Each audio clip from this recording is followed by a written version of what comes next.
if you have any questions at all, just to put them into the Q&A section below. That's where I'm going to be taking all the questions from, just so it's easier to separate them from the chat. So let me know in the chat where you're listening from. I see there's quite a few of you logged in here, but not talking in the chat. So yeah, let me know where you're from. Vera is from Virginia in the US. Awesome. Okay. Okay, Dehoof says hi in the Q&A area. So right down below the video, there's a chat button. So the chat is where you can let me know where you're from and chat with everyone else in this call. And the Q&A is where you can ask your questions for today. So it's going to be first come, first serve. I'm only probably going to be able to stick around for about 1 hour today. So get your questions in early because I'll be taking the earliest questions first. All right, so I actually got a question already in the WhatsApp group, and it was just asking, it's basically related to the general process that companies go through when they are hiring. So hiring for entry-level actuary positions.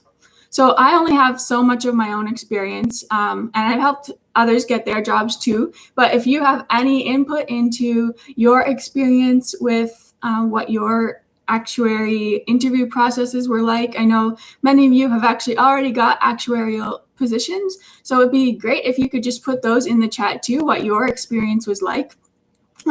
So in my experience, you basically apply to jobs online. Sometimes it's also quite common to get jobs just through people you know. So that's really a common or a way that I want you to consider looking for jobs is just through people that you know as well, because a lot of people are connected to the insurance world. So it could be a possibility that you actually get a job from someone that knows someone in an insurance company, or maybe someone that works in an insurance company that you're related to or friends with, or somehow in your network of people that you know, there's probably quite a few people that work in insurance companies or at least know someone that works in an insurance company and could help you work towards getting an actuarial position. So that's just kind of a side tangent, but no matter what way you get into the company's interest, I guess you could say, basically you're probably going to have a phone interview first. And usually the phone interview is fairly short, about 10 to 15 minutes. And they're just asking really straightforward questions. They might ask a bit of your history. They might ask why you're interested in that position. Various things can be asked during that phone call, but it's basically just to get a sense that you would actually be a good candidate to come in for a full interview. And that initial phone interview is usually just done by an HR representative, so it won't be an actuarial person that you're talking to, probably. There's always exceptions, but generally it's an HR person. So they'll just walk you through a few typical common questions that they probably ask everyone that is interested in interviewing with them, not just the actuarial team. So once you do the interview, the call interview, the short one, then if they want to bring you in for a full interview, then they'll just email you or call you or whatever to set that up. And usually the in-person interview is much longer. Sometimes they're a couple hours, sometimes they're a full day in some cases, or close to it, 5 or 6 hours maybe. But you'll likely be meeting with different people from the actuarial department. You'll probably meet with someone from HR and maybe just other people that you would be working with in that position. So it could even be just getting to know someone that actually works, that would be working with you, alongside you on the same team as you. So actually, when I went to interview for my full-time job, it was probably about 3 or 4 hours. So I met with various different people throughout, and it was just kind of like 30 minutes for each person. And it was actually, I was kind of surprised because many of them were asking the same questions, but I guess they probably do that just to see if I'm giving a consistent story. And afterwards, they'll talk and discuss what they liked, what they didn't like, whether they should go ahead and hire that person or whatever. But sometimes you also have a lunch. So you might be invited out to lunch with someone that works at the company already, just so they can get a sense of who you are and things like that. One thing that was really big in my insurance company was they wanted people to stick around. So as some of you might know, I live close to Toronto. So a lot of people actually want to move to Toronto. I prefer to not live in Toronto. It's way too busy there. But they're looking for people that aren't interested in moving to Toronto, that want to stay in a smaller town long term. And that was a big factor for them. So during this interview, like this lunch with one of the other actuarial candidates, they were kind of asking me a lot of those types of questions and explaining that that's really important to the company, and they want to make sure that that's what I wanted, and that would be a good fit for me, that I'm interested in staying there long term, because obviously the insurance companies don't want high turnover. They want people to stay as long as they want people to stay for as long as possible. So that's probably going to be a factor in your interview process, especially if you're from a smaller town where people tend to leave and go to bigger cities quite often or something like that. Okay, so then you'll get through your interview. Typically after the interview, they either sometimes want a second interview, which wasn't the case for me, but every company is different. It really depends. Sometimes they'll want to do a second interview, or other times they'll just either give you your offer or let you know that they've found another candidate that they're going to move ahead with. Just because they find another candidate doesn't mean that you can't be called back later. Maybe that candidate won't work out and they'll call you back. Who knows? You never know. But yeah, so that's generally how the interview process will go. And then your offer letter will kind of set up a date when you're going to start and everything like that. And then you'll go ahead and start your job on the day that you guys have arranged. So that's my experience. If you have any other things to add to that, because everyone's been in different situations here and been in different scenarios. So if you have anything that's different than my experience, just let us know in the chat. This call isn't all about me. I can give my input, but I know so many of you have different experiences and lots to add. So Austin actually said, I've had a couple interviews where I had to record answers via webcam through some sort of web service that took the place of a phone interview. Okay, that's interesting. I've never heard about that. So this usually occurs with bigger insurance companies, likely due to the high volume of applications. Yeah, that makes sense for sure, that it would be for larger insurance companies. The one I was working with was kind of a medium-sized insurance company. So I'm sure they got lots of applications because it was right near the University of Waterloo.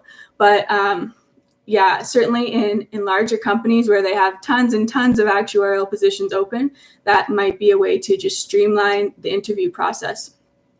So great, thanks for adding that, Austin. Another thing I didn't mention is sometimes there are Excel or technical skill interviews that you have to, or like tests kind of, that you have to go through in order to get into an actuarial position and into the, like, even to selected that they are interested in hiring you. Sometimes there's a different questionnaire or a different test or something like that. And personally, I've never taken one of those, but I know a lot of people do have to do Excel tests. I think what they actually test is really, they just kind of give you a scenario, a bunch of data. You have to do different things in Excel, get answers to your questions and things like that. Again, if any of you have taken an Excel test, let us know in the chat how that was and what kind of things they asked you, because that will be really interesting for people, I'm sure. Okay, great question. All right, so I'm going to start moving on to the live questions here. Okay, so Eamon asks, can we claim our VEE credits before any exams, or do we have to pass at least 2 exams? I'm pretty sure, I'm not 100% sure about this, but I'm pretty sure that you do have to have, there's some exam requirement that you have to have 1 or 2 exams, I believe, before you claim your VEE credits. But I would probably just hold off on doing that until you actually get your first full-time job, because an employer will just pay for those credits for you. So there's no sense really in spending your own money on them right now, because it's not going to really increase your candidacy for actuarial positions. Employers won't really care too much that you have those or not. So if you just wait till you get hired, you can have your employer pay for those, and then you don't even have to worry about it. But by that time, you'll probably have 1 or 2 exams passed anyway, so it won't even be a big factor or anything. Okay, great question. Okay, next one here is from Mike. And Mike says, how many exams are typically required for internships or actuarial positions? I currently have 1 passed, and I'm curious if I should focus on my next exam or applying. Okay, actually, I am going to very quickly here share my screen with you. So I talked about this in a session that we did last week, I believe it was. Well, I kind of went through the recommended process for getting an actuarial position. So really quick outline here. There's a whole video you can watch here if you're a member of the Accelerator community, but you can watch that whole video that goes through this whole process step by step. But really quickly here, first I recommend you start by looking for a full-time job or internship. Even before you actually started applying or studying for your first actuarial exam, just because that will give you more experience if you're building up experience at the same time. Okay, but so if you have 1 exam passed, that means that right here, month 3 to 7 approximately, is when I recommend working on passing your first exam. But then if you haven't already been working in a related actuarial position or anything like that, then I highly recommend that after your first exam, you start looking for a related actuarial position or an actuarial position. So yes, if you have 1 exam passed, I definitely suggest that you go start applying to positions, because some employers are going to be perfectly fine with you just having 1 exam passed. But you don't want to limit your search to only actuarial positions. If you're not working in some sort of position that's related to the actuarial career, then you'll want to start looking for those types of jobs too. Because once you have your exams, some Excel and technical skills built up, and you have some related experience, that's what's going to make you a top candidate for actuarial positions. And that's kind of what the whole Accelerator community is about, is making you as well prepared as possible and one of those top candidates for actuarial positions. So certainly do go ahead and start applying for actuarial positions right now, but also don't leave out those related positions, because they can be extremely beneficial for your career. And I would definitely recommend focusing on that now before you start studying for your next exam, because usually it's pretty difficult to juggle both of those. Studying is very consuming of your time, and looking for a full-time job, that can take you 2 or 3 hours a day if you're doing everything that you can. So certainly pick one or the other to focus on, but since you've already passed an exam, I think it would be a great time for you to start looking for internships and entry-level positions.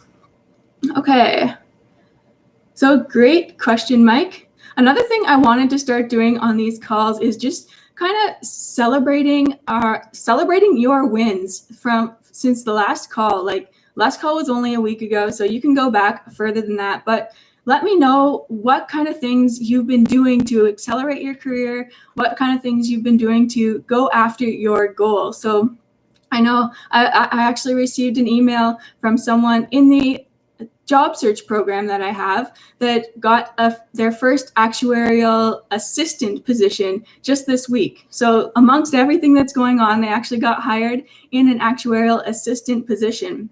And typically that kind of position will be doing a lot of, they'll be working very closely with the actuarial people in the company. It's typically not an actuarial role though. So it's the actuarial assistant. So they're basically taking on a whole bunch of tasks and stuff that the actuaries need done, but it just doesn't make much sense for the actuaries to do that because their time, the company has to pay more for the time of the actuaries. So when there are things that can be done by someone that doesn't have the actuarial expertise and everything that the actuaries have, then they typically hire an actuarial assistant to help the actuaries and take some of the work away that doesn't actually have to be done by the actuaries. So that's what an actuarial assistant role is usually like. So someone got an actuarial assistant role this week, which is so awesome because it's going to give them amazing experience for their career, but it's also going to give them their foot in the door. Like that actuarial team in that company is going to know them very well. So when an actuarial role comes up in the future, I bet they're going to be a top candidate for that position and have a really, really high chance of getting it. So that's one win for this week, but it doesn't have to be something as big as getting a job. Please let us know if you've accomplished stuff on studying, like you're understanding a certain concept much better, or maybe you studied every day this week. That's an awesome accomplishment in itself because right during this time, it's getting motivated to study. So if you did that, please let me know. You can put your success stories, we'll call these success stories, put them into the Q&A section so I can read them to everyone and inspire everyone else because it's just so awesome to see all of you working hard towards your actuarial goals and really making an impact on your career and your future. So let me know any success stories that happened this week, anything at all. What happened to you this week that was great and helping you succeed in your actuarial career? So put those in the Q&A section, buttons right down below. And if you're on YouTube, you can just put those into the chat. I'd love to hear your success stories on YouTube as well. Okay, next question is from Azo. So I'm currently employed as an actuary. Should I be worried about getting the exams done? Okay, so really great question. So if you're already employed in an actuarial position, is it important to still work on passing your exams? And personally, I would say yes, but it really depends on what your goals are. So if you're working in an actuarial position, and the company doesn't really seem to care whether you pass exams or not, then you're probably you're probably okay just not taking them if you don't want to. Usually, actuarial employers will have some sort of incentive plan so that you're encouraged to take exams, and sometimes it's required for your job. Like, for example, when I was working in my valuation position at a life insurance company, I was actually required to pass an exam every 1.5 years. So it was part of my job requirements to do that. So sometimes they'll be really strict about it like that. And in addition, I also had incentives. So whenever I passed an exam, I got a pay raise. So it was really motivating to have that. But if your company doesn't seem to be to take the exams and they're not giving you any incentive to do so, and they don't really seem to care if they want you to, then it's okay to not take them if you're not planning to really go anywhere else. But if you want to potentially work somewhere else in the future, which is quite probable, like you're probably going to not want to work at that company forever, especially since if they don't have an incentive plan to encourage you to take actuarial exams and pass them, which would increase your salary, then you're probably going to eventually want to move to a different position that will pay you to take those exams and give you an incentive, a pay raise to take them. So if that's the case and you're considering moving in the future and that's something that you can see yourself doing, then I would definitely start taking the exams, because if you want to go to another company, they're going to see that you have actuarial experience but no exams passed, and that's just not going to that's not going to be the best situation to be in. You want to prove to them that you have the actuarial experience. And if you're working in an actuarial career, then you'll have Excel experience.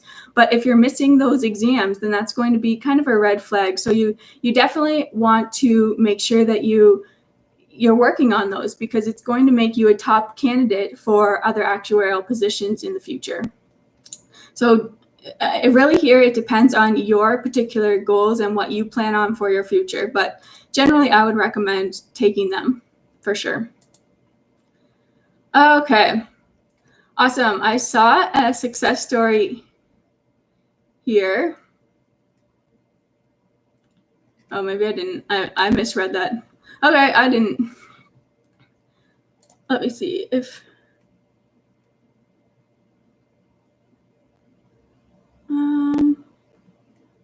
Okay. Okay, so Erin asks, I managed to get an internship for this summer prior to passing an exam, but it was canceled due to COVID. Okay, so I was relying on this internship to get an idea of if this is the right path for me. I also feel much more pressure to pass exam P. Do you have any advice for dealing with test anxiety? Okay, so this is probably, if you're struggling with test anxiety, this is probably something that you've been dealing with for a lot of different exams and tests in your life, like through school and stuff. So typically you'll want to just try as best as possible to do the same things that you were doing for your other for your other exams, and apply it to your actuarial exams as best as possible. I know there are some differences there, but you might be able to start applying the same things that the same like types of things you did to manage your test anxiety for other exams, and apply that to your actuarial exams. So another big thing really for people that struggle with test anxiety, though, is to be really, really well prepared for your exam. So you don't want to be going into the exam or even 80% sure. You want to be going into your exam feeling 100% confident that you've got this exam and you're going to ace it. So through everything that we do, that I'm going to show in the studying part of the accelerator community. So for those of you that are in the accelerator community, I'm going to be creating a video that tells my whole process for how to prepare for actuarial exams. And any of you that are in this program already, well, you already have this all planned out for you in your study schedule and everything. But those things that I recommend and assign in the study strategy program, all that is designed to make you as well prepared as possible for your exam. So you really want to make sure that you're going into it with getting like 80% or higher on your practice exams at home. And that's going to really help you feel confident that you are ready for the exam day.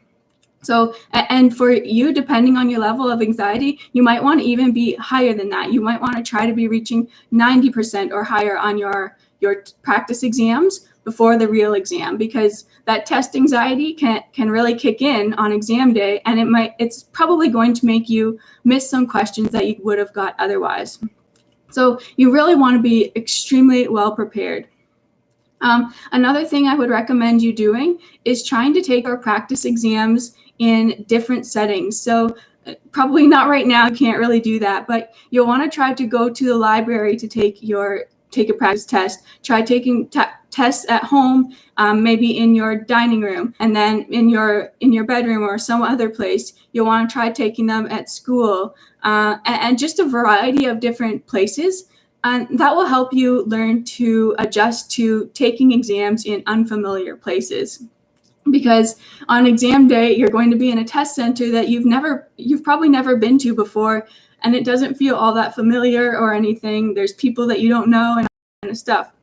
So the more you can practice actually being in that situation, the better it's going to be for you on exam day.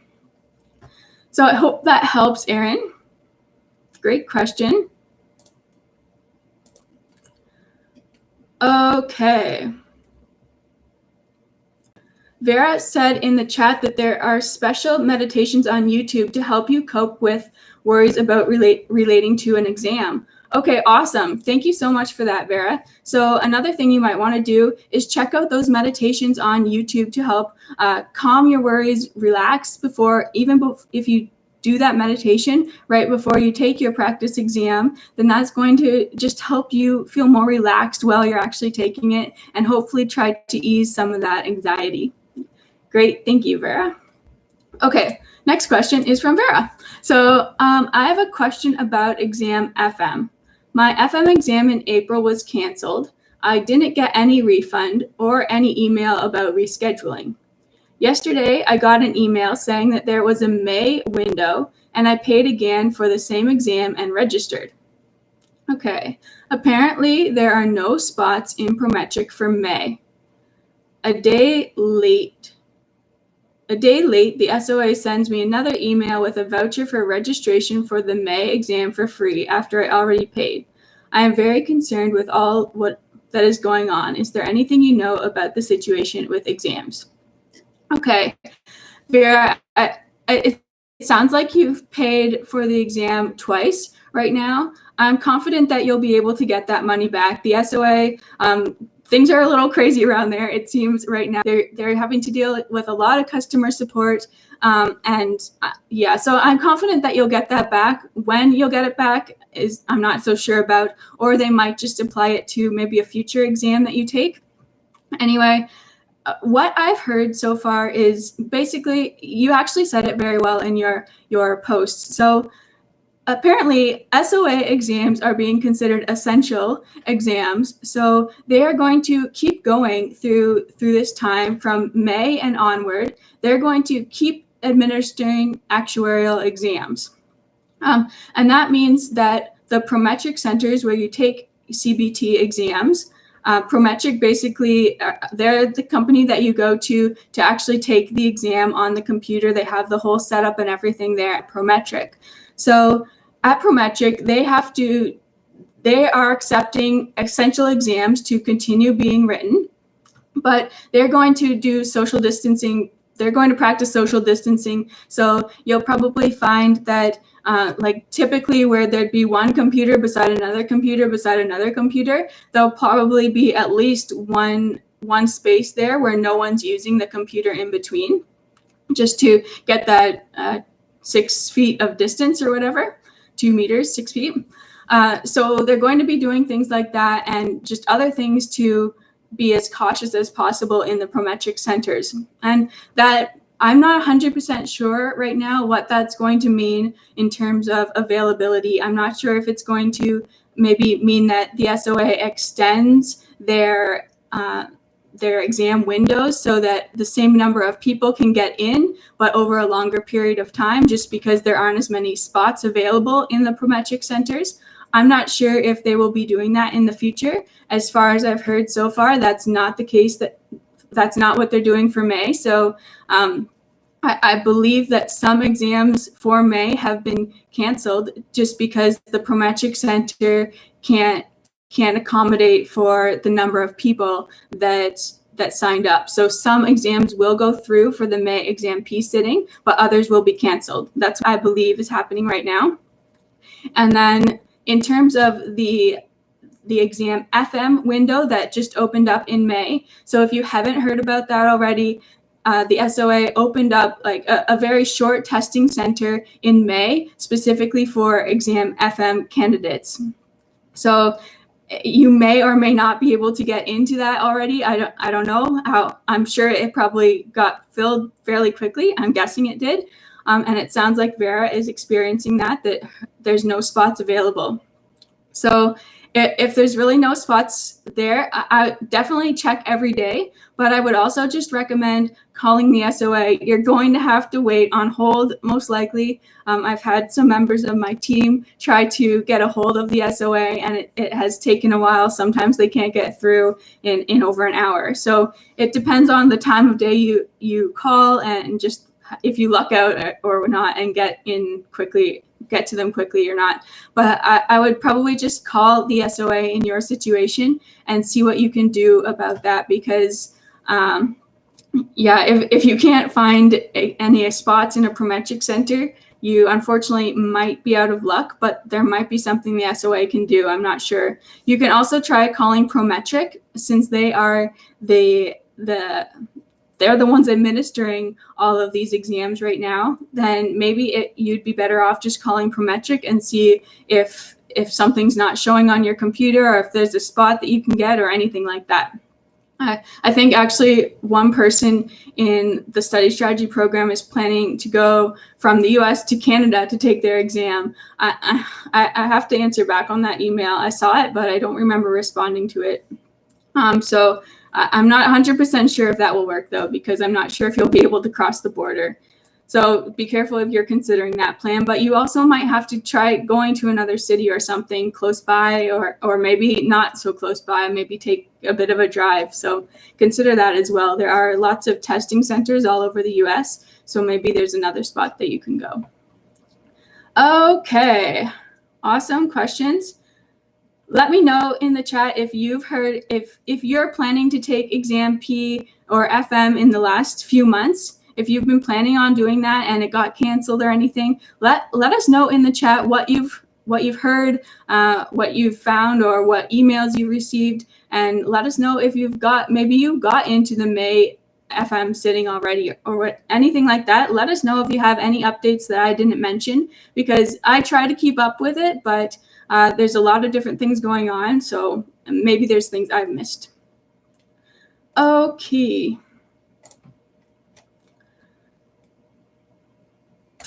Okay, so Rajvi asks, could you suggest some ways to prepare for an interview? Okay, this is what I did when I was preparing for my actuarial interviews. So really, you want to make sure that you've gone through your resume, you know exactly what's on the resume that you gave them. I know sometimes you do updates and stuff to your resume, but you want to try as best as possible to know what was on the resume that they gave you, or sorry, that you gave them. And just make sure that you can clearly articulate everything that you've put on there. So any tasks that you did, any results that you got in the past from your work experience, anything like that, you want to make sure that you can clearly articulate those and say them out loud. That's really my number one tip, especially for people that aren't really the best at just talking on the spot and coming up with answers on the spot. You really want to make sure that you are saying your answers out loud. So this is what I did. So go get a list of questions, of interview questions. You can find tons of websites that have just interview questions, basically. So try to find just any general questions for interviews, but also there are some places where you'll be able to find specifically actuarial questions. So you'll want to make sure you have some of each, but just go through each of those questions and answer it out loud. So by talking through different questions that come up in those lists, you're going to start to kind of remember more things or learn how to explain things clearly. So you might, there's probably lots of experience that you have in the past, but you have to figure out how to put that into terms of related to what they're asking. So if they're asking some behavioral type question, like what would you do in this situation, or explain a time where you were in a situation like this and what did you do? Things like that, those behavioral type questions are really important to practice, because you want to build up in your mind all the different things that you could potentially talk about. But a lot of those things that you can talk about, they'll relate to 2 or 3 or maybe even more different types of behavioral questions that you could be asked.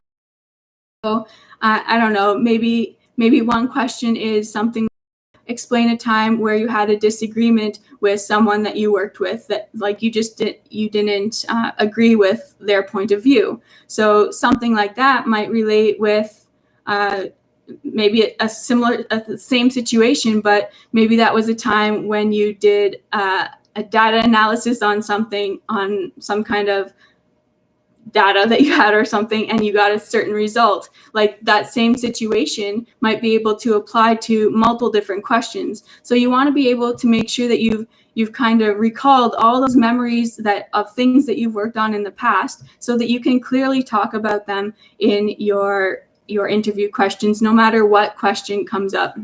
So I don't even think I explained that very well. I'd have to work on this question in particular if I was taking an interview, but really just make sure that you're able to clearly articulate yourself and answer your questions out loud. And that just gives you the ability to answer questions on the spot more easily before your exam. So that's what I would do before every single interview. I would practice this over and over again. You don't want to sound robotic, like you've memorized answers, but you just want to make sure that you've built up and recalled all these past memories of things that you've done in your past work experience that you can bring to their attention, that makes you stand out in an actuarial position and things like that. So really try to think especially of those particular things that make you a good candidate, and try as best as possible to bring those up during the interview. So those are things you're going to want to think about before the interview so that you can make sure that you mention them during the interview. If you have any other thoughts on how to prepare for an interview, let us know in the chat. That's a great question. And that's just my experience. Like for me personally, I'm not good at just answering questions on the spot. I get in an interview situation, I would get really nervous. I would feel like a lot of pressure and stress. So for me, it's really good to be able to just have that time before the interview, like a day or two before the interview, to go through lots of practice questions to then get like an idea and just recall all the past things that I've done and how they might apply in different questions and how I could use those for different questions. And another thing you want to do also is look up about the company. You want to make sure that you have a fairly good understanding of the values of the company that you're hiring for, just some general information about the company, because sometimes that's something that they want to know about. Like, are you interested enough in the company to actually know about them, and that you took the time to go and look up about what they believe in, what their culture is like, and all those kind of things. So particularly for me, one of my actuarial positions, this company, I saw like lots on their social media about them doing lots of different volunteer positions. So for me, that was something that I brought up in the interview because that interests me. Like I was interested in participating in those types of things. And I think that had a positive impact on me getting the job, just because I had done my research on the company, and what they were interested in and believed in was also something that I believed in. So that's another thing to make sure you do before your interview. Okay.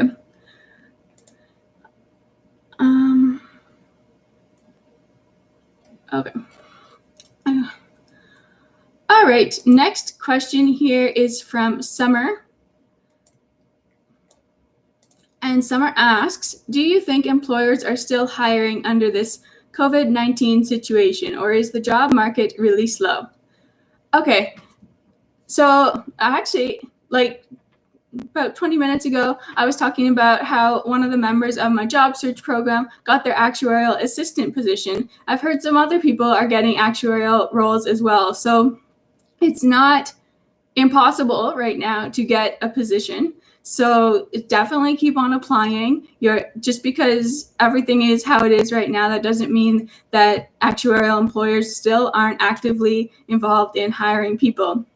The interview process is probably going to be a little bit different. You'll probably be doing something like this, like a video conference, where you can talk to them and talk back. Obviously on this, I can only talk to you. That won't be the situation, but you'll be able to talk back to them and just communicate that way. So you'd probably see more of that in the interview process. But generally, yes, I do believe that the job like things aren't going ahead as they typically would. And that's okay. Like a lot of the positions that were open for this time, like the positions that would start from around the beginning of May, a lot of them have already been hired for last year. So typically, actuarial employers will start their hiring processes for the following year in the year prior. So, for example, for many people that are starting actuarial positions or internships around this time, they would have started hiring for those in like October to December of last year. So they really work ahead of in many situations, they really work ahead and try to hire early so that they can get those people in place well before they actually are going to start their work. So in those situations, like if you're looking for a job right now, it's probably going to be difficult. But if you were someone that was hired in like October to December last year, you're probably just starting around now, actually. So in those situations, you're probably going to go ahead with everything unless it was an internship that was canceled. So typically, I would probably say that yes, things are slower right now, but that doesn't mean it's impossible. Still keep applying to jobs, and you might get like people are getting jobs right now. So don't hold back on that, and don't give up just because things are the way they are right now. Maybe this is a time where you can actually take advantage, because some people are going to give up. They're not going to be applying for actuarial positions right now, but that means that you have less competition. So go apply because other people aren't right now. And another thing is that because there are so few positions probably being hired right now, that means that later, after all this passed, like maybe hopefully it passes sooner than this, but the end of year hiring season that usually goes on is probably going to have more jobs than usual. Well, hopefully it does anyway, just because they haven't really been able to hire as much throughout the summer months. Then hopefully later on there'll be more positions available as well. Okay. Okay, Erin said in the chat here that someone told her to always ask for next steps at the end of an interview. So what she's saying there is, at the end of an interview, just try to get a sense of what your next steps are in this process. So that way there's kind of a clear expectation for you and for the employer on what's going to happen. So that's a really good point. That helps you because they're probably going to say at that point, we're going to be hiring a few other we're going to be interviewing a few other people, and we should get back to you on this date or something like that. And then if you don't hear from them by that date, that means it's an okay sign for you to reach out to them and see what's going on.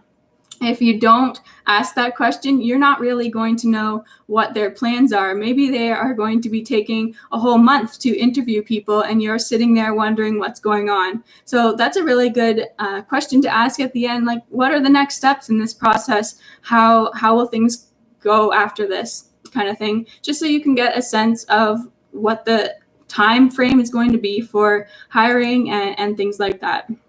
So great, thanks for adding that. Austin said, for interviews, always come with a list of questions. It indicates to the hiring team that you're actually interested in the position. Yeah, so certainly ask questions that you're actually interested in. I think a long time ago when I used to do interviews like for non-actuarial jobs, I found that I was just trying to come up with questions just to ask questions, right? Because many of you have probably heard that you should ask some questions to show your interest in the job, but you don't want to just ask questions just for the sake of asking questions. Try to come up with questions that you actually care about, and that's going to come off more authentic, and it's going to help you determine if this position is actually a good fit for you. because who knows, you could get more than one offer, and those questions that you ask during the interview process are going to be what you have, like how you can compare different companies to each other and see if one would be a better fit for you than another. So certainly go in and make sure you do ask some questions, but make sure they're questions that you actually know, not just asking questions for the sake of asking. Okay, great. Thank you, Austin. Okay, next question is from Shin. Okay, so I don't have a ton of experience with actuarial skills at my job. I'm wondering what I can do now to have an upper hand above my competition. I do have exam P passed. Okay, so if you haven't already watched the accelerator plan, you're definitely going to the accelerator plan video that I showed earlier in this call when I shared my screen. You're definitely going to want to go check that out, because it really explains this whole process and what you should be doing in order to get those skills and kind of the qualities that you need in order to be a top actuarial candidate. So in order to be a really good candidate for actuarial positions, I recommend that you have related experience, that you have some exams passed, one or two, probably two is ideal, but one or two is fine, and technical skills. So specifically Excel is one that a lot of employers want you to know how to use. So it sounds like you don't have. So let's back up here. So out of those requirements, so we have exams, experience, and technical skills. You have one exam passed, so that's great. That's going to help you be a top candidate.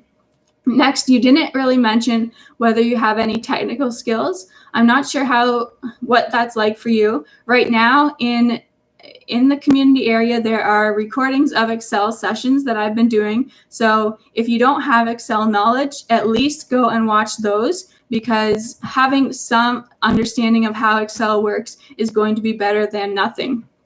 Ideally, have Excel experience in a workplace environment, because if you can prove to employers that you actually can apply what you've learned from courses into the real world, that's going to make you a much better candidate.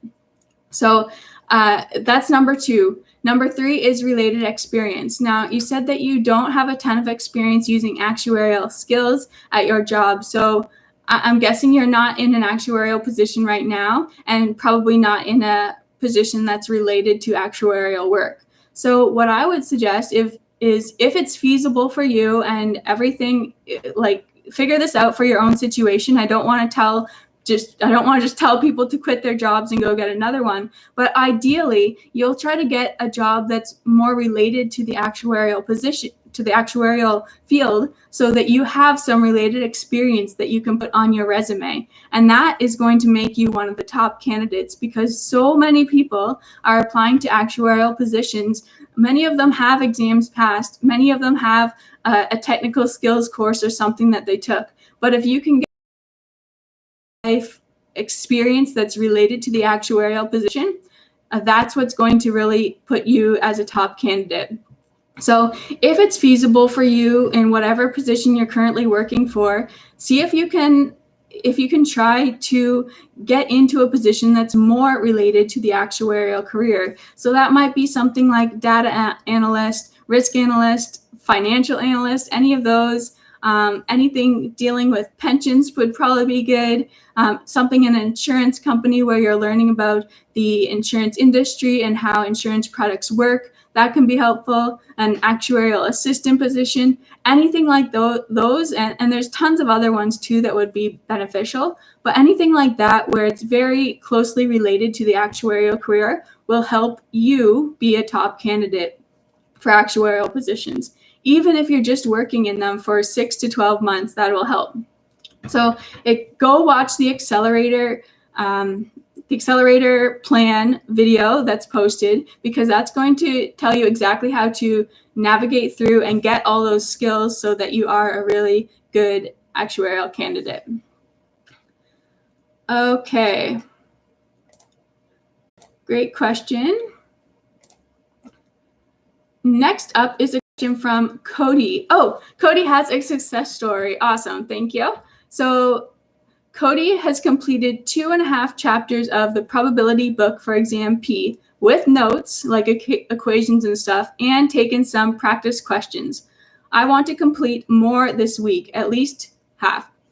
Okay, awesome. So I'm so glad to see that you are continuing to study throughout all this. I work with a lot of people studying for their exams, and I know right now it has been difficult to continue to stay motivated to study because a lot of people just don't know exactly when they're going to be able to take their exam. So it's been difficult to keep up with studying and just stay motivated and focused on studying even throughout all this. So I'm so happy to hear that you've been able to complete 2.5 chapters. 2.5 chapters, that's a lot to go through in 1 week. So awesome job. And also done some practice questions. That's great. Okay. Yeah, so let me know right in the Q&A section if you have a success story. Let me know what happened this week. Okay, these calls are to be inspirational to others, help motivate you to keep going, and help motivate others to keep going because we're all in this together. You guys are, I know in the WhatsApp group, you're such a motivational group. You're always helping each other, and that's so inspiring. But these calls are another way to even take that to the next level. So another thing that I'd really like to start incorporating in these is just figuring out what your next steps are. So we're having these calls like every 2 weeks or so, twice per month, right? So if we can start coming up with action plans for each person on this call, that's going to really help push you forward because right now, figure out you're at where you're at, right? But we want to figure out what's your next step. And hopefully during the next 2 weeks between this call and the next call, you can take action on that step. And that's what we can figure out during these Q&A calls.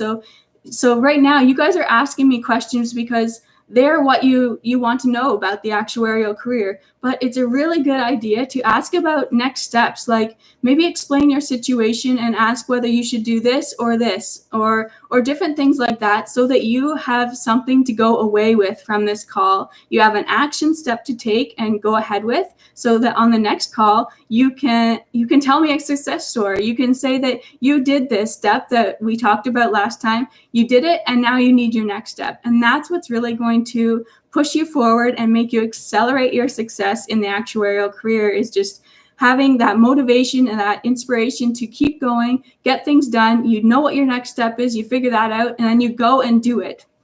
So it really, I think next call I'm going to start incorporating that more, just so that you guys are always taking action. I really want the accelerator community and even the study strategy program to be taking action on the next steps. You're constantly moving forward, and that's what's going to get you into the habit of working on your career. And those people that actually take advantage of that and do what I say, do the steps that we should figure out during the call, those people are the ones that are going to push forward and really see success in their careers, because they're going to be the ones doing the work.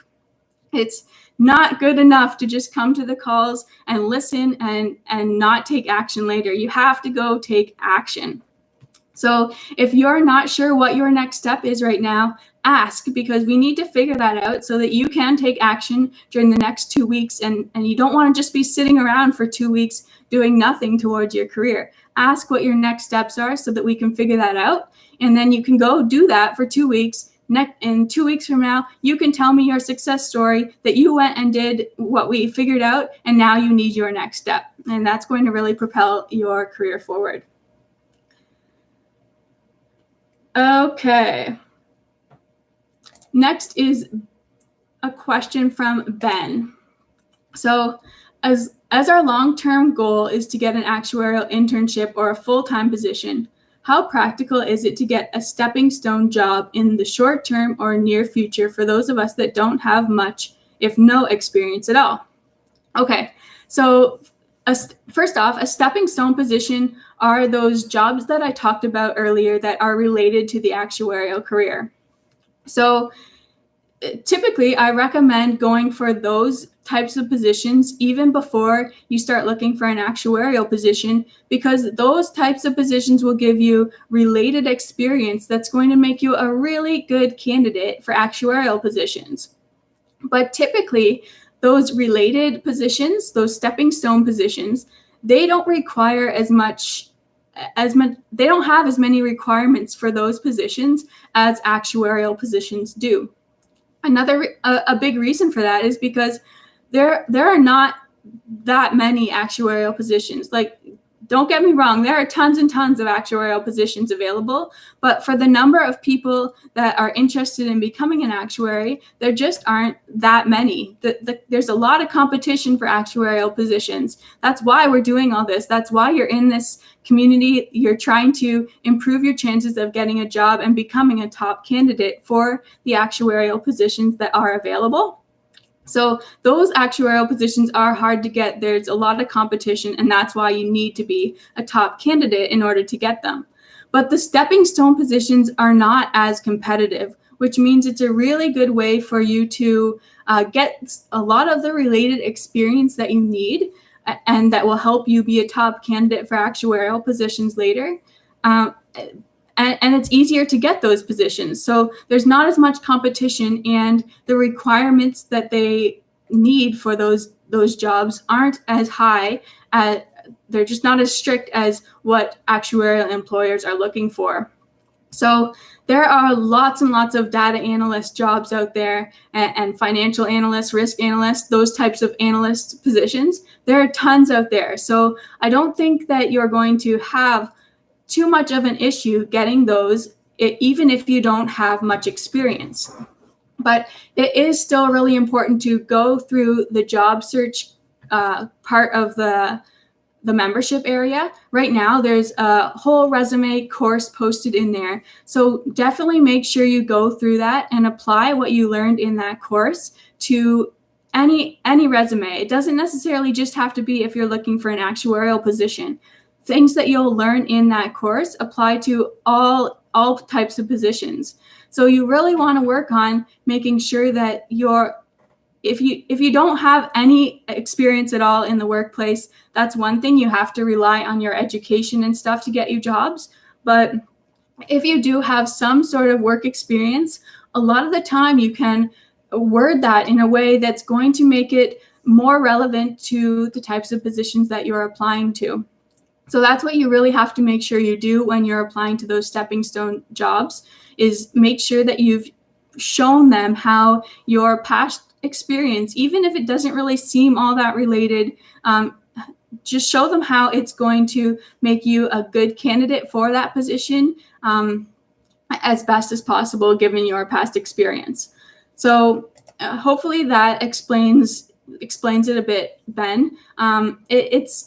It's not, this isn't easy, but it's certainly possible. I've seen so many people go through the exact process that I've outlined in the accelerator plan and come out as a top candidate for actuarial positions and then get the job or the internship that they want. So follow that as best as you can and use the resume course to make sure that your resume is the best possible that it can be for those related positions, and then go start applying. A company is going to hire you if you keep on being consistent, keep applying to everywhere that you find that it would be a good fit. You just want to get your resume into as many hands as possible in terms of, and there are multiple ways to get a job. Like we talked about a bit earlier, is there, you can apply online to to positions. Apply online for sure to anything that you see open, but companies don't always post all the jobs that are available. A lot of the time there are just jobs sitting there that aren't posted online. So you don't want to just rely on that, on those job postings to figure out what's available in the market. So also go try and talk to people you know. just use your personal network to try to get into places that maybe you otherwise wouldn't be able to get into, because personal connections and people that know each other, they can really help you get into those types of positions, even though you might not on paper have the most experience or whatever. You kind of jump over that hoop if you know someone that works there, or somehow have some sort of connection that in your network that can kind of get you over the barrier to entry, I guess you could call it. And that can help you jump over that, so you don't even have to get through the application systems and everything like that. So you just jump over that hoop, and then you get into the company directly, kind of. And then from there, just knowing someone that works there will help increase your chances of getting a job. I think I rambled on a bit there, but hopefully that helps and makes sense. So in general, make sure that you're using the resume course to get your resume as fixed up as possible for the positions that you're trying to apply to. Be consistent with your applications, apply wherever you can to related positions, and also try using your network. If you know people that work in insurance companies, or you know people that work in companies that would have data analysts or financial analysts and things like that, use those people to see if you can get your foot in the door with those companies and just jump over the application process.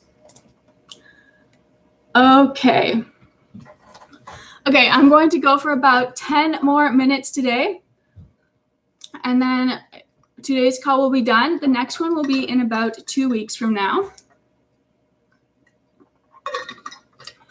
And then I'll be answering questions. Alrighty. So KK asks, is there an average GPA employers are looking for? Okay, so for actuarial positions, typically, so a lot of companies will require that you have a 3.0 GPA or higher in order to even qualify for the position.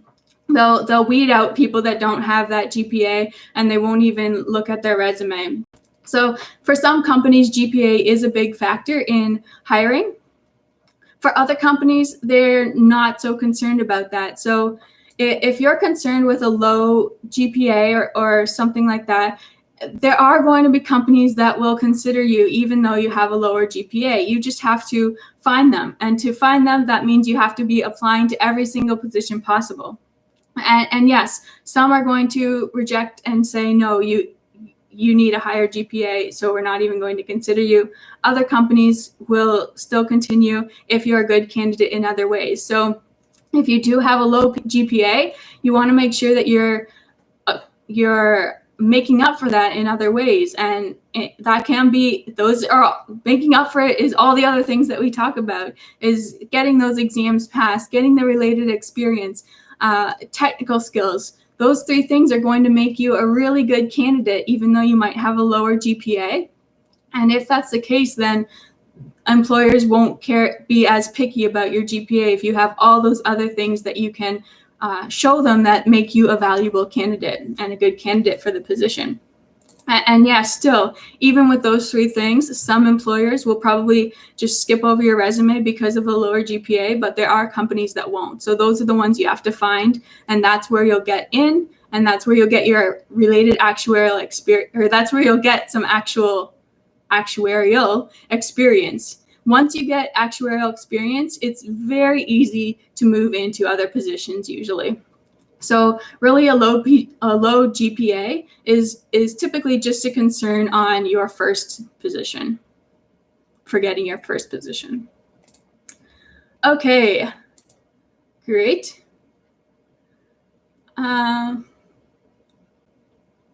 Okay, success story here from Shin. So on Coaching Actuaries, it took me 3 weeks to really understand Chapter 2. Okay, it's an extremely frustrating chapter, but I kept at it for a couple of hours a day, and it finally clicked. Now Chapter 3 is going to be really smooth because of that. Okay, awesome. So glad to hear that.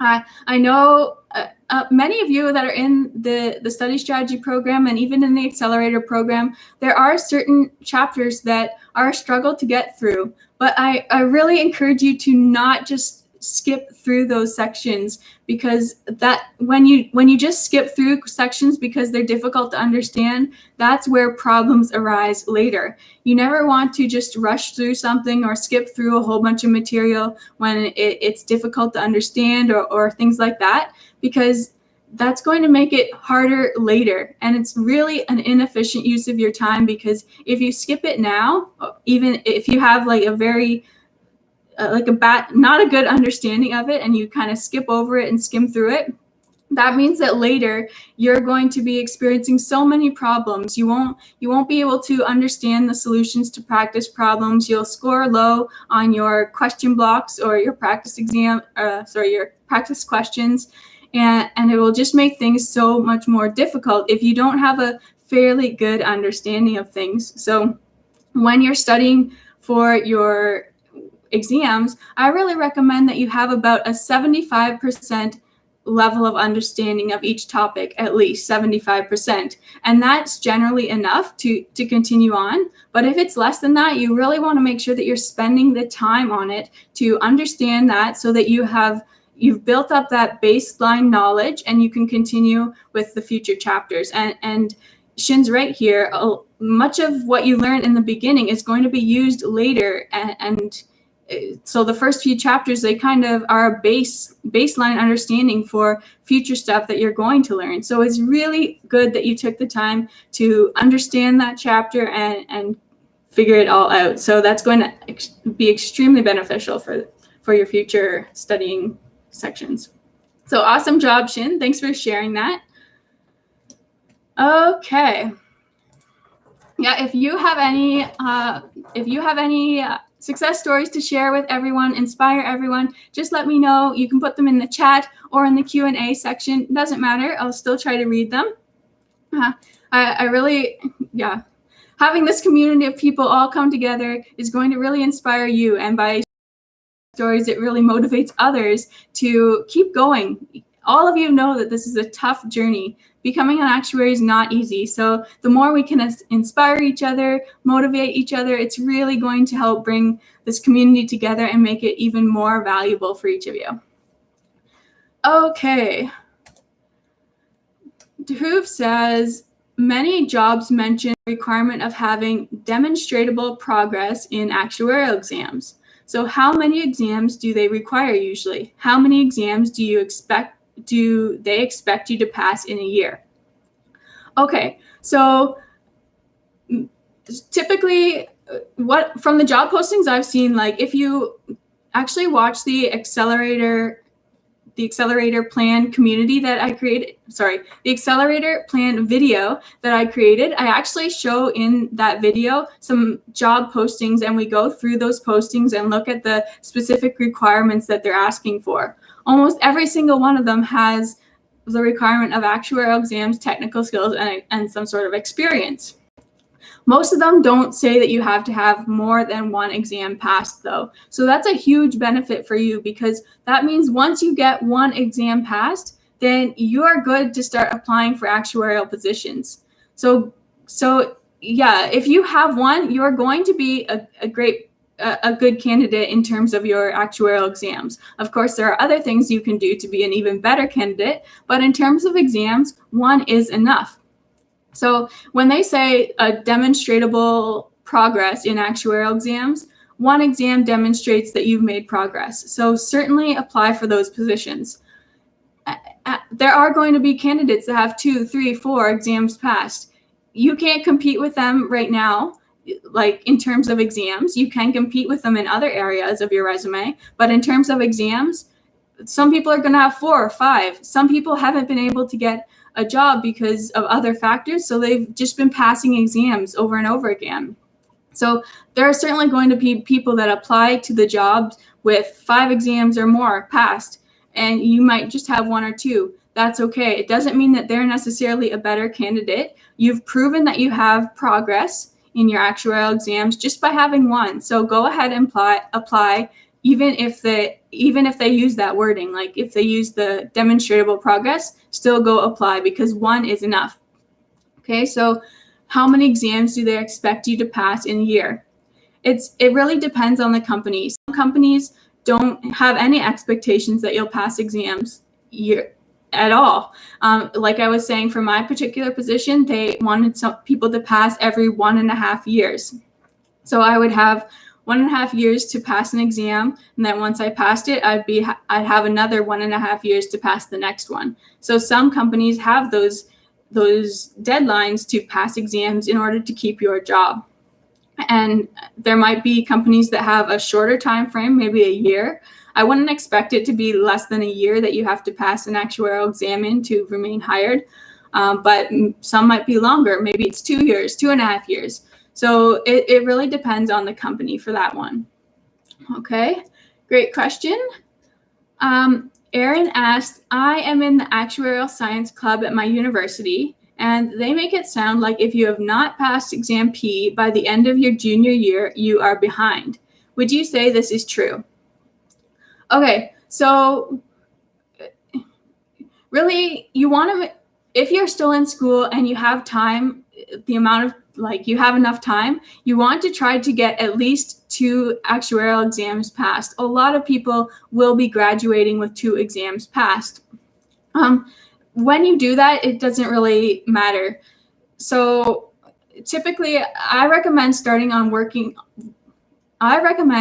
to study for your actuarial exams in your second year of school, because but in the first year, you're kind of getting your calculus, you're learning some things, you're figuring out how to study. It's pretty early to start taking an actuarial exam in first year, although you totally can. It's just not, like I said, you don't have to. I really recommend starting in second year. By second year, hopefully you've had the classes that you need to help make studying easier, and really kind of giving you the background knowledge you need for your actuarial exams. So by second year, start taking exams. Then you still have 2 or 3 more years to get at least 2 exams passed. So I don't necessarily think you're behind. Everyone is at a different stage. Everyone does this at a different stage. Typically, when you're in an actuarial science club, those are people that are really, I guess you could say, they're really dedicated to becoming an actuary, and that's perfectly fine. That's great, but that doesn't mean that you have to follow the exact same path that they're following. Everyone has different things going on in their life. So what's possible for some people may not be possible for another. You're all going to come out in the same place in the end. So just keep working on it. Do what you can. You're not behind. Everyone's at a different place. Like, some people graduate school and don't have any exams passed. Some people start in their 30s, start studying for exams. So there's not someone being and stuff like that. Just do what you can. Try to get your exams passed. You try to graduate with 2 if you can, but if not, that's okay. Everyone's on a different schedule. Employers understand that, and you'll be fine. Just keep on progressing. Always keep progressing in your career. Figure out what your action plan is for this week. What are you going to do for the next 2 weeks before our next call? And make sure you take action on that so that you can give a success story and make sure that you're moving your career in the right direction. That's the most important thing. Okay, I have 3 more questions here. I'm going to answer those 3 and then we'll be done. I'm going to go through them pretty quickly, just because it's already 2:15. Okay, so Vera asks, I was studying hard for my probability test that I am going to take on Monday at a local college online. I feel like I have learned a lot. Much better use of my time instead of complaining in social media how boring it is to be on quarantine. Okay, I think this is a success story, not a question. Awesome job, Vera. Yeah, I know, actually, just going on Facebook now, it's like everything is about this quarantine. Everything is about COVID and stuff. So the more you can get yourself away from that and be using your time for something extremely useful and beneficial for your career, like studying for a probability test, is going to really help make you better out of all of this. So one of the things that I'm trying to do is come out of this better than I was going into it. Use this time to progress in your career or progress in some area of your life that you've always wanted to be able to spend the time on, but you've just never really been able to because other things keep on getting in the way and stuff like that. So many people right now are experiencing more time. Well, some people are experiencing more time because they don't have to do as much for work and stuff like that. So it's a perfect opportunity to be studying hard for your actuarial exams or working on your resume to make sure that you have that all figured out for when the hiring season starts, or learning your technical skills too. So some people have more time for that right now. Other people are finding that their kids are at home, it's their spouses are at home. It's almost impossible to get any studying done because of everything that's going on. So everyone's certainly in different situations, but the more you can do to better yourself throughout all of this, the better. And it sounds like you're really doing that, Vera. So awesome job. Okay. Eamon asks, I'm currently working as a benefits analyst. Okay, that sounds like a good actuarial related position. Benefits analyst. The workload has increased significantly. I don't get time to study. I am planning to study for exam P. Do you have any recommendations how to start? How do I start? And when should I take the exam? Okay, Eamon, I think you are a member of the Actuary Accelerator program. So I'm just going to send you a link to the study strategy program. And members of the Accelerator program get a discount on this. Sorry, members of the Accelerator community get a discount on the study strategy program. So I'm going to send you the information about that in the chat. So go check that out. But what I found from working with members of the study strategy program is one of the best ways to stay on top of your studying is to have accountability. Because if you're anything like me, you have so much going on right now. Like you're working even more hours than before, right? So if you have someone there that is checking in on you and making sure that your studying gets done, and in the study strategy program, we do 2 accountability check-ins per week, it really helps you to stay focused on your studying, even though you have so much other stuff going on.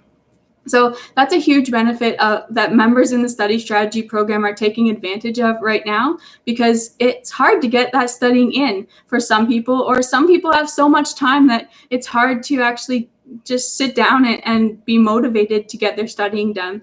So by having accountability, you're really going to have someone there making sure that you get your work done.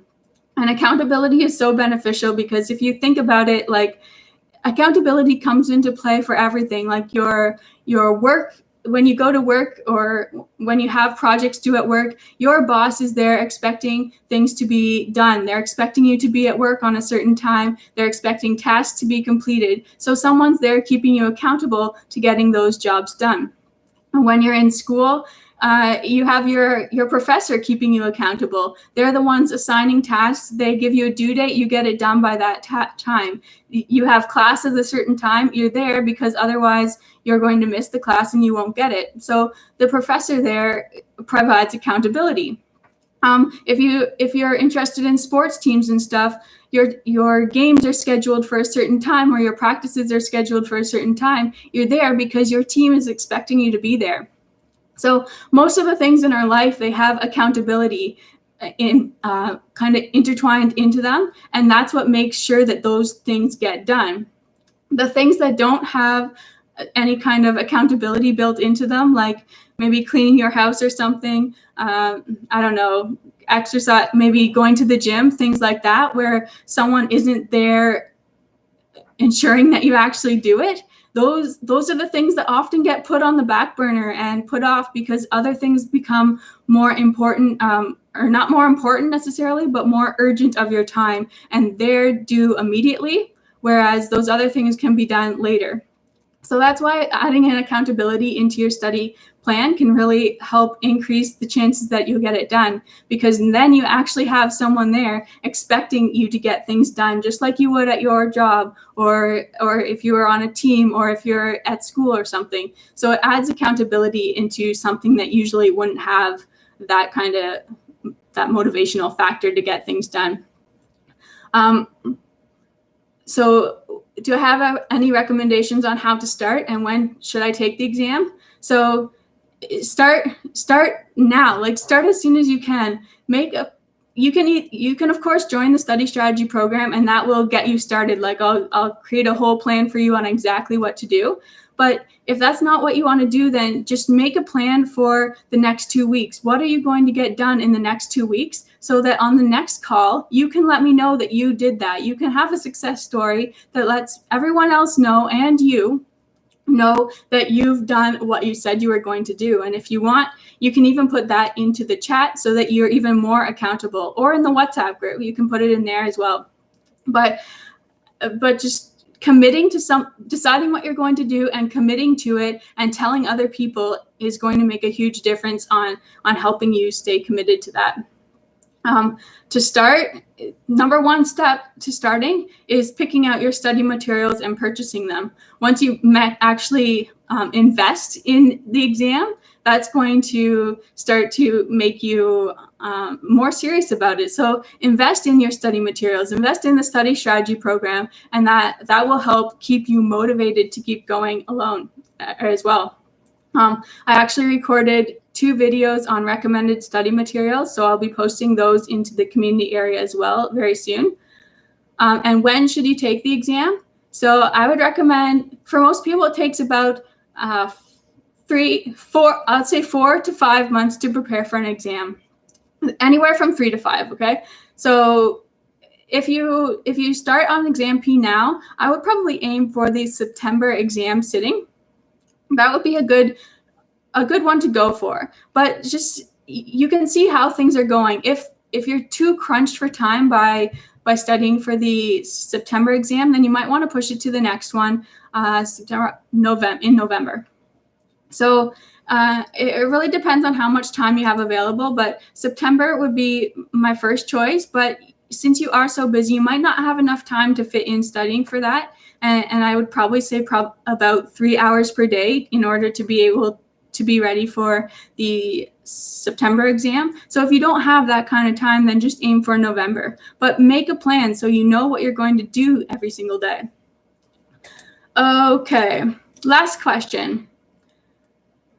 Ali says, would you mind suggesting 5 to 10 related positions and order them and how difficult they are to get if you have little work experience? I just have math tutoring experience.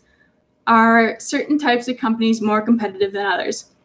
Okay, Ali, really good news for you here. I actually just had someone that the past 7 years, so 7 years ago, they graduated from school. They were an online math tutor for 7 years. So for a little while, they worked at a company doing online tutoring, and then they transitioned into their own business doing online tutoring for themselves.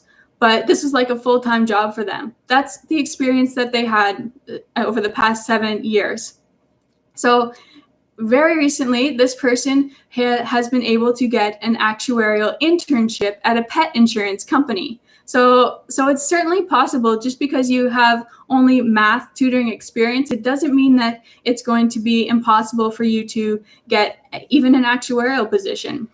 However, if you have some other things to back that up, like data analyst positions or something like that, it's certainly going to be easier.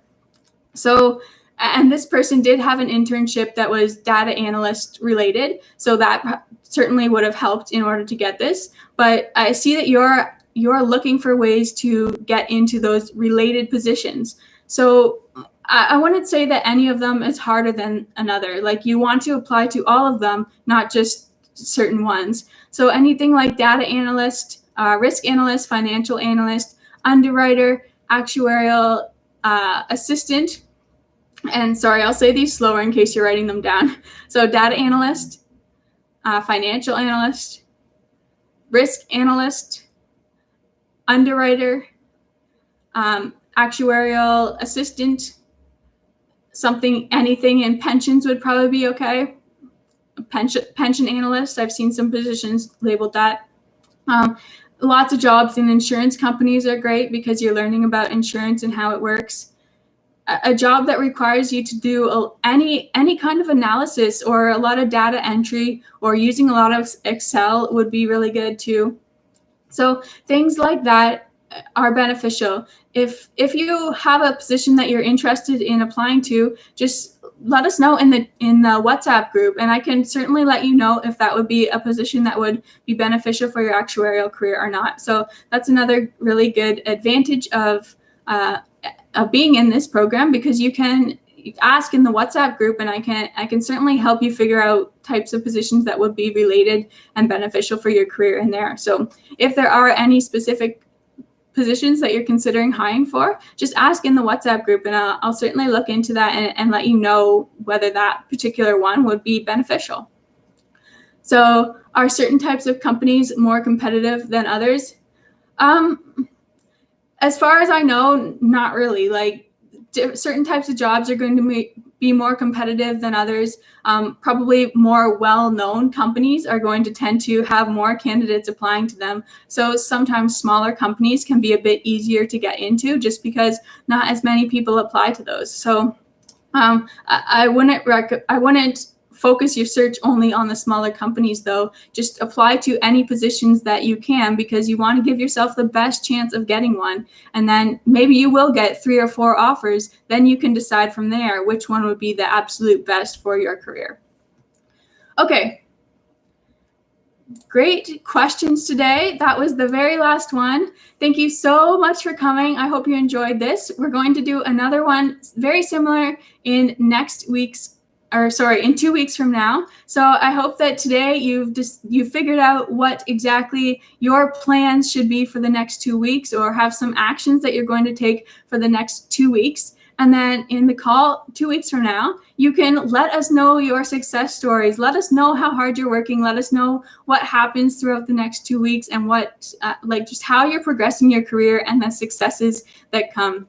So thanks for coming. I will see you in the next one. And as always, if you have any questions before then, certainly ask in the WhatsApp group, and I will try to get to those as soon as I can. But also, the community in that group is so good at answering questions too. Lots of people have experience that I don't. So go ahead, ask there, and we will get you answers so that you can accelerate your career.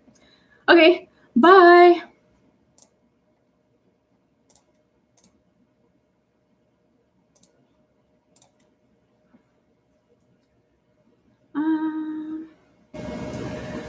Okay, just looking on YouTube here. Everyone else is gone. I wanted to see if there's any quick questions here on YouTube. Marco asked, how much math is there in the job of an actuary? There's a lot of math in actuarial work. So when I was working as an actuary, I was doing lots of data analysis. I was using statistics, lots of if you're interested in computer programming, there was lots of that for me. So tons of math in actuarial positions, and also the actuarial exams, especially the first few, the first 7 or so, actually. The first 7 exams have quite a bit of math on them. The later ones, not as much, but it's still really important to have the mathematical concepts down from previous exams. So a lot of math in becoming an actuary. Average Frazier asks, what should be the key points in the resume apart from Excel? So you'll want to actually, I'm going to put a link here to my Actuary Accelerator program. And in this program, I have a whole resume course about how to create a resume that's going to stand out to actuarial employers. So I just put that in the chat area. You can get in that as a founding member right now if you're interested in becoming an actuary, because through that program, I'm showing everyone how to get from very beginnings of just being interested in the actuarial career all the way to being a top candidate for actuarial positions. So in there's a course on how to create a really good resume for actuarial positions. But really, key points are you definitely want to point out your Excel. You want to point out how your past experience is related to your to the position that you're applying to. You want to make sure that any really big highlights of your career are mentioned in there, and show how you can be beneficial for the company. So certainly check out the Accelerator program. You'll get instant access to that resume course if you decide to join.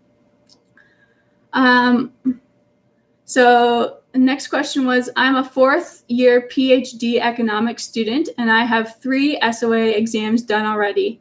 Should I still pursue to become an actuary, or would I be overqualified? Oh, okay. So three SOA exams isn't being overqualified. I would certainly recommend that you start looking for actuarial jobs now. You're in your 4th year of a PhD. So I'm assuming that's your last year. So you want to start looking for actuarial positions now. Companies tend to hire in advance, so you might find you should be able to find some now that are going to be able to start when you're done, when you've graduated. So 3 is not too many. It's actually quite common for people to graduate with 3 exams. So you're in a good spot. Keep going. I wanted to become an actuary, but I've had lots of doubts about the scope. Can you tell me something about it? Okay, so having doubts about becoming an actuary is a really, really common thing that I see people experience. And I thought this too. I wondered whether I was smart enough, whether I could really do this and stuff. But it really, if this is your dream, if you want to become an actuary and you think that it would be a good career fit for you, then go for it. You do not want to be 10 years from now wishing that you had started earlier. You have to go for it if this is your dream. So yes, it's going to be difficult, but you can do it if you are willing to. So man, if you're still even on this call, jump into the Accelerator program so that you can learn step by step what you need to do to get to a top candidate, to get to being a top candidate for an actuarial position, because that's going to guide you step by step on what you need to do, so it won't feel overwhelming, and you'll know exactly what to do each step along the way. So if you're having doubts, you have to go for this. I do not want anyone to just let this dream sit on the back burner. Go for your dreams. You do not want to be regretting not trying it at least years from now. Try it. If you don't like it, then you know that you don't like it, but at least you're not missing out on an opportunity that could change your life forever. Okay, so how many SOA exams have I passed? I have passed 6 SOA exams. But so I'm an ASA, which means that an ASA is an associate of the Society of Actuaries. And in the past, you needed to pass 5 exams in order to become an associate. So, and now it's 7 exams. So I've passed 5 exams in the past, so that now I'm an associate. And so then I passed 1 more after that. So I have technically 2 left to take in order to be fully qualified. But now, basically, I don't work in an actuarial position anymore, so I'm not really planning to take those exams. What I do now is just help people, aspiring actuaries, to pass their exams, get a job, and just learn about the actuarial career overall. And that's all through YouTube. So if you're on YouTube, subscribe so you don't miss those. But basically in my Accelerator program, I'm helping people with all steps of their journey in order to get from the very beginning stages to their first full-time job. And that's what I do full-time now. So I'm not really planning to take any more exams because I don't need them anymore. Thought asked, do you think that AI is going to take over the actuarial field? No, I do not. I think that, sure, some things will be automated in the actuarial field, just like it will for everything, but actuarial work requires a lot of judgment, decision making and stuff like that. And although those things may eventually be automated in some ways, I just don't think that it's going to completely take over actuarial work.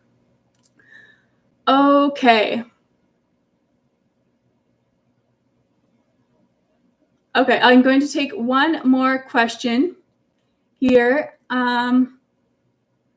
Okay, I just talked about this one a little bit, but Gaziza says, why did you quit your actuarial position? Was it boring? And absolutely not. I loved the work I was doing in an actuarial position.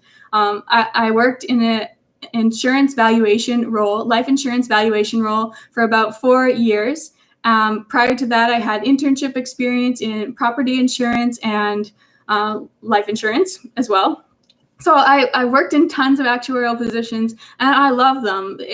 I would definitely go back to doing that. The reason that I stopped and I just decided to create this business to help people that are struggling through their dream to become an actuary, basically. Because for me, this journey, it wasn't easy. It took way longer than it needed to. It was stressful. I didn't have really much mentorship or guidance on how to get through all this. So I made a lot of mistakes. I did things wrong. I did things in the wrong way, I guess you could say. And now I know all this, and I can use that knowledge to help others that are going through the exact same process as me. So that's why I created the Accelerator program, is to help accelerate everyone's success from very beginnings to getting that first time job, and condense it down, because like actuaries get good money. So the sooner you can start working, the sooner this all starts paying off, all the hard work you're doing and stuff. And I just want to help people get from where they are to succeeding in their goals in the actuarial world. So that's why I quit. I absolutely did not think it was boring. I loved the work I was doing. It was challenging. It was interesting. It was always something new. And there were always opportunities for advancement. So I loved it. But I decided that this is what I wanted to do, is help people like you. So, okay. That looks like all the questions, and I have got to go. It's way longer than I expected to go for. But anyway, I'd love to have you join into the Accelerator community. There's trainings on how to create a good resume.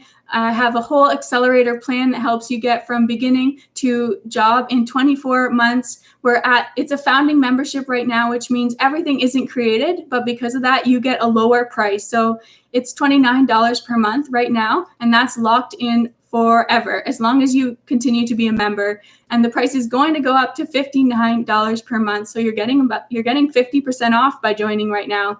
But that's because everything isn't created yet. I'm actually going through right now and creating courses to add to that. And members that are in the community right now are able to participate live in those trainings. So there's going to be trainings about how to prepare for actuarial exams. I'm going to give all the information away that I've learned from over 3 years helping people in my study strategy program.